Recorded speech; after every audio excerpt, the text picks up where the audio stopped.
તમે જે જોઈ રહ્યા છો તે કેન્ડલ છે અને આવી ઘણી બધી કેન્ડલ મળી અને એક ચાર્ટ બને છે અને આ માર્કેટની એક ભાષા છે. આ ભાષાને સમજી અને તમે માર્કેટની અંદર તમારા ટ્રેડિંગ અને ઇન્વેસ્ટિંગમાં ઘણી બધી ઇમ્પ્રુવમેન્ટ લાવી શકો છો.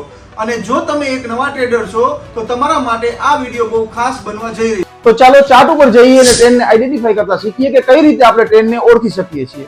એના પહેલા આપણે એ જોવું પડશે કે અપ ટ્રેન્ડ કેવો દેખાય છે અને કઈ રીતે કામ કરે છે, કારણ કે ચાર્ટ ઉપર જઈ અને આપણે તો જ સમજી શકીશું કે અપ ટ્રેન્ડ કઈ રીતે કામ કરે છે.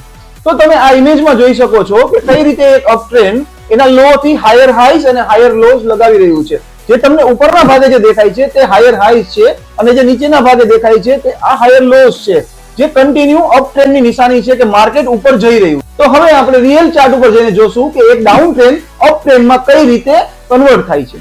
માર્ચ 2020 બધી બાજુ ડરનો માહોલ. એ ટાઈમ એવો હતો, કોરોના, લોકડાઉન અને આખું માર્કેટ ફિયરમાં હતું. તો એ ટાઈમે માર્કેટ સતત પડી રહ્યું હતું અને માર્કેટે કઈ રીતે એનો ટ્રેન્ડ ચેન્જ કર્યો, જે આપણા માટે એક લાઈવ એક્ઝામ્પલ છે કે માર્કેટ એ ટ્રેન્ડ ચેન્જ કર્યા પછી આજ પણ અપ ટ્રેન્ડમાં છે.